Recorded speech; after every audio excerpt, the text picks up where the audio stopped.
In this video, we're going to look at the pros and cons of internal and external fertilisation in animals and have a look at some examples.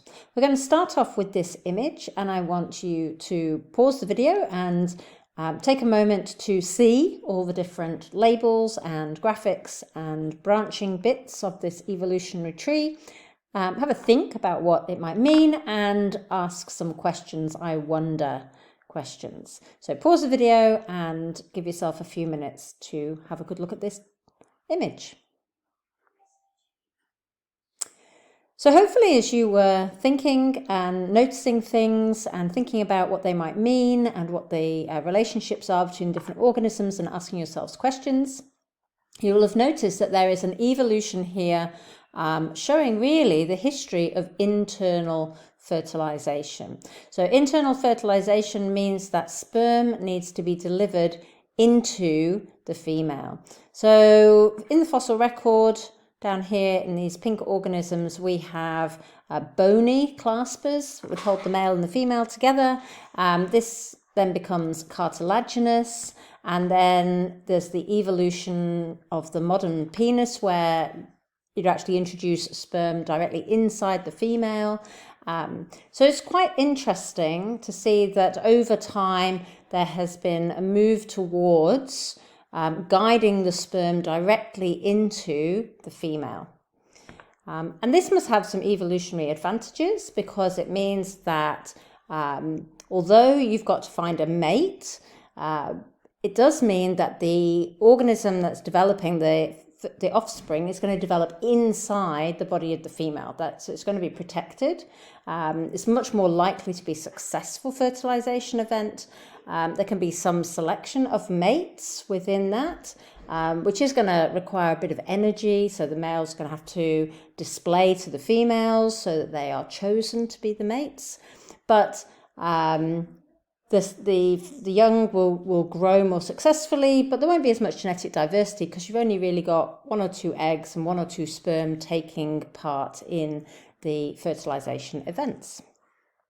So if we have a look at some external fertilization events, this example here is amphibians.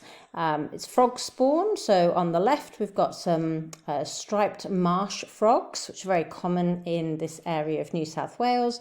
And there's some other frog spawn there that's inside the water. The marsh frogs tend to lay their frog spawn on the surface, and it looks like a sort of big mass of bubbles with black dots in it.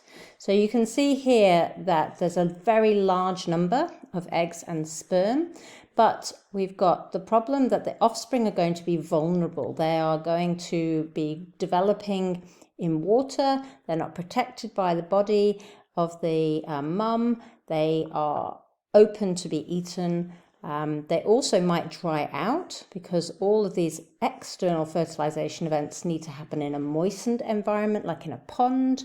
But because of the large number of eggs and sperm involved, there's more opportunity for genetic diversity, which means that in terms of continuing a species, this is going to be much more favorable. Here's another example of some external fertilization. The top picture is coral. So in a sea environment, coordinated usually by the phases of the moon, you get a huge number of eggs and a huge number of male gametes being released by coral simultaneously. This is accompanied by a massive feeding frenzy in the water as all the fish come around to eat this very protein-rich eggs and male gametes as well, the sperm from the coral. But there'll be lots of fertilization events, and then hopefully the coral zygotes that form will be very genetically diverse. And then down at the bottom, we have some fish examples, and these are salmon.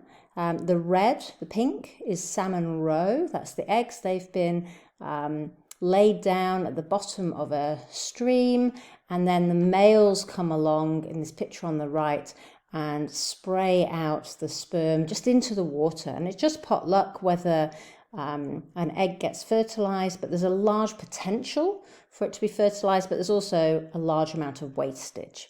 So you can see some of the pros and cons of internal and external fertilisation in these slides.